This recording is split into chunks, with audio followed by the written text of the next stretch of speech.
and welcome to ESPN Cricket for Matchday. It's the end of day 2 at Lord's and it's been a perfect day for the English seamers.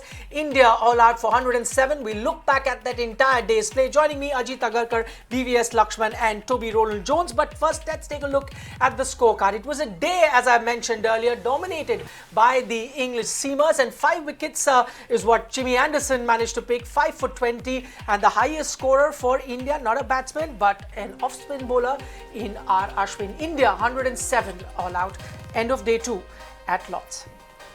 Toby, I'll start with you on this one. Perfect toss for England to win. Their seamers have made most of the conditions. Definitely. The ball swung large amounts for the whole part of the day, and I think in James Anderson they've got the perfect man for these conditions, and certainly the Indian order didn't really have too many answers when he pitched the ball up and got it swinging. So I actually thought Chris Wokes as well really backed him up nicely. It's always important to follow up someone like that and to have other options. So, you know, the attack will be happy, and certainly advantage to England going into day 3. All right.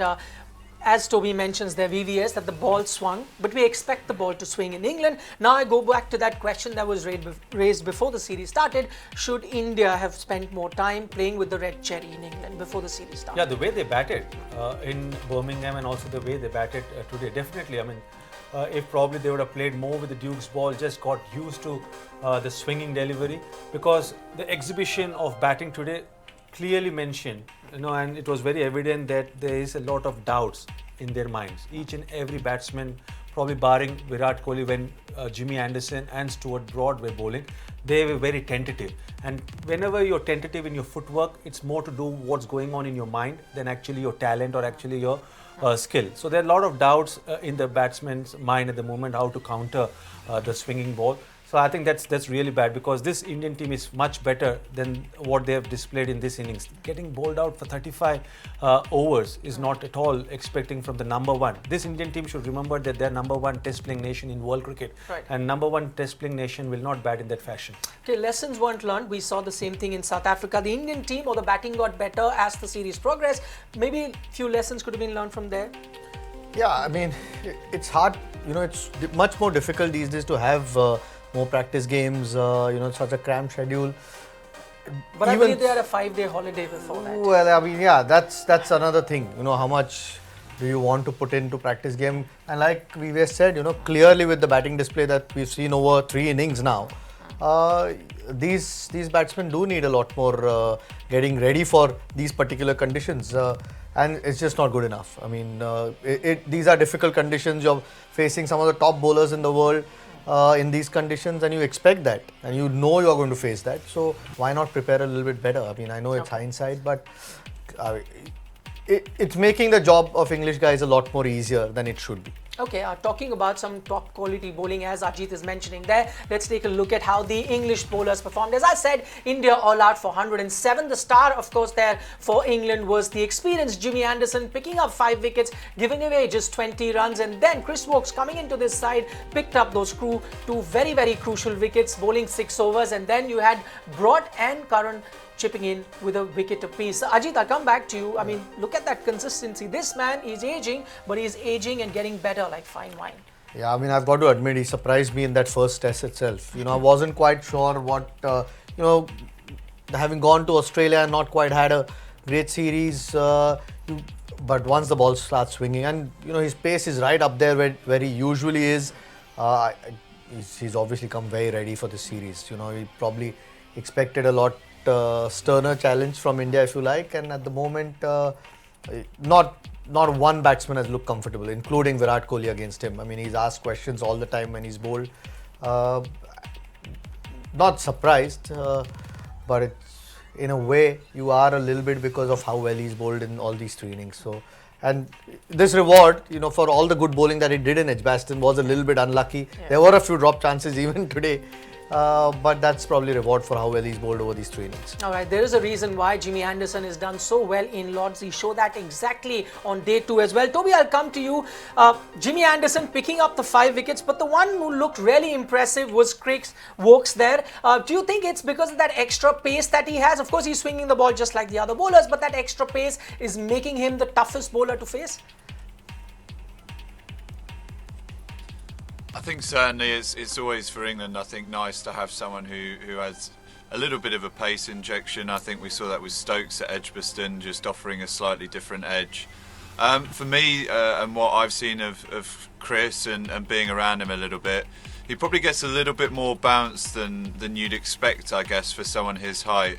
He's not necessarily the tallest fast bowler, but like you said, he's got good pace and he seems to have an ability to really hit the pitch hard and not just get the ball swinging but also get it to bounce as well, which, you know, offers a massive threat in conditions like this, and it's probably why he's been so successful in his test matches in England.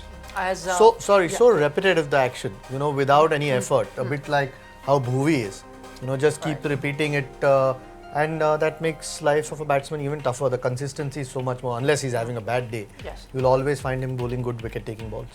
We spoke about that pace that he's bowling at, also the Absolutely. consistent areas that he's getting at the moment. We'll take a look at the pitch map as well, and this is what Chris Woakes managed to do. And this, VVS, I'll get you, this is just against Kohli, just hitting that right 6 meter, 8 meter length for him. Yeah, and he was very consistent, probing line, and the consistency and the discipline was there, and that was so difficult for someone who was in form. Virat Kohli was batting really well, and yes, the challenge was, or the matchup was between Virat Kohli and Jimmy Anderson. But each and every ball Chris Woakes bowled to Virat Kohli, he was challenged, and there were a couple of chances put down. There were a lot of he was beaten, and he was lucky to survive. And then the luck, he didn't make use of the luck. But what I really liked about Woakes was this was his comeback match. And he was not well. He had an injury. To come back and bowl with that kind of discipline right from the first ball shows that the amount of work he must have put in when he was injured.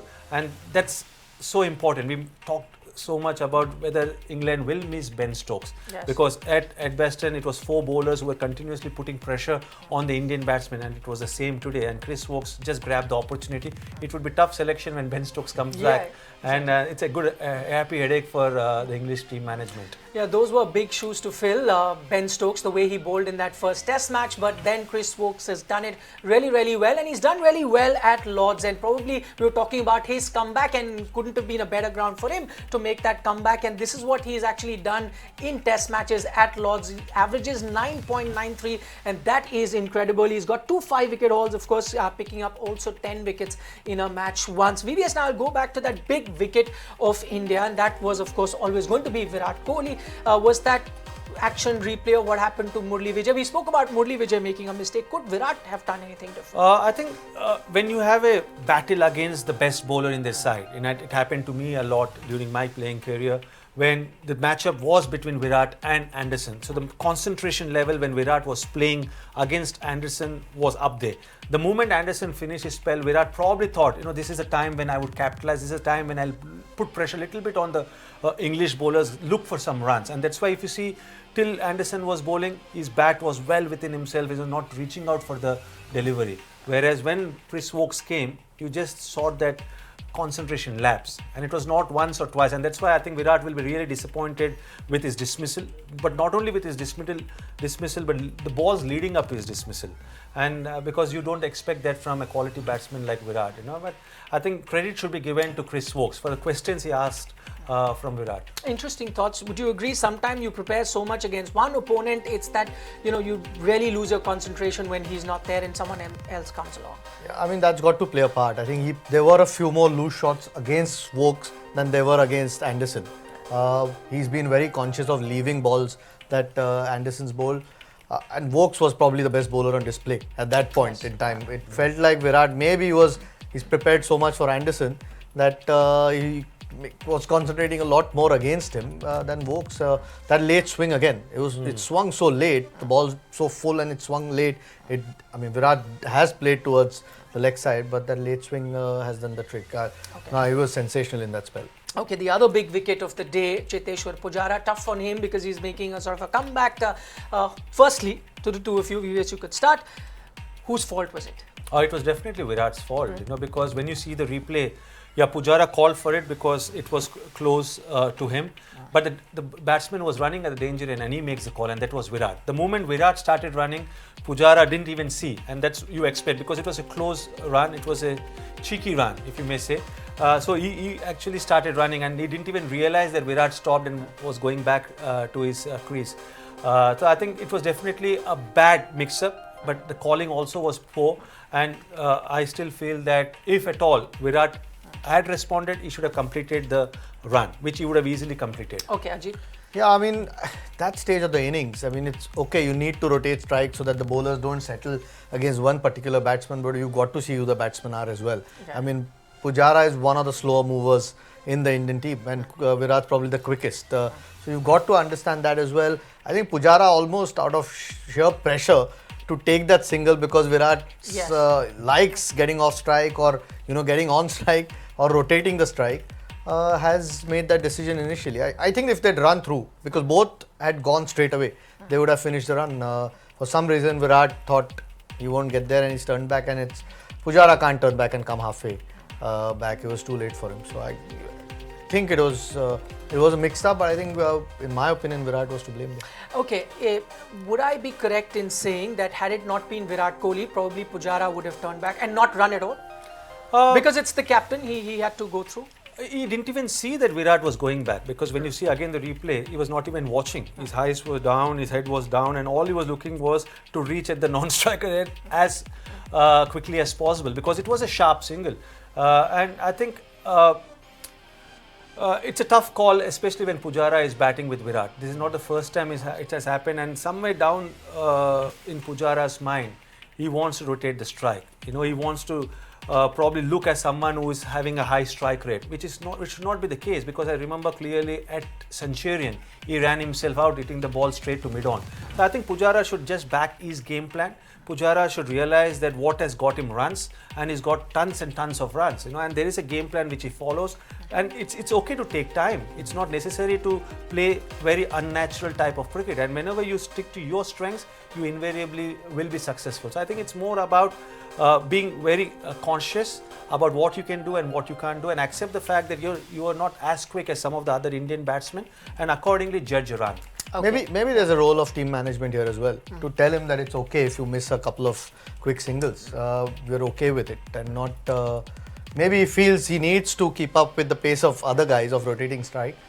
Maybe there's a role Since for there's a lot of coach as well there. Yeah, there's a lot of talk of this being a really fit team. Virat really likes a fit team, and sometimes, as you're mentioning, you really want to impress upon the team and the team management just to show that you're really fit. Okay, Toby, to you, the other thing, just the way the pitch has played out, and we're expecting rain in the coming days as well. India missed a trick not playing Umesh Yadav. It certainly looks so at the moment, for sure. With the way that the ball swung out there today, to only have really two first choice or frontline seamers, if you like, with Panja backing them up, it's going to be interesting to see how India, going with their sort of almost spin-led bowling attack, get on, because we were expecting maybe a bit of rain and for still to have a surface that was a little bit dry, and it certainly seems a bit livelier than it originally looked. And at the moment, you definitely suggest that England have gone the right way, picking four seamers and looking to bowl first on it, and India might have a bit of a tougher test than they thought, trying to work out how they're going to go with their two spinners and trying to mix Panja into that as well. So it'll be interesting to see how tomorrow unfolds. It's not very often that any English team would be happy that India is playing an extra spinner, because I'm sure they don't enjoy. But this time around, you think that's the case? They'd be happy that there's another spinner and not Umesh. I don't know whether they'll be happy that there's another spinner. I think that's still a challenge. I mean, not a lot of them have picked Kuldeep well, so that'll still be a challenge. I think what they'll be happy with is Pandya's the third seamer at the moment for India. Whether he can back up as well as Umesh can, that'll be the big test for him. I mean, he's got the ability, but it's a huge role for him tomorrow. I mean, India don't have too many runs on board. They have to not concede too much of a lead, if any.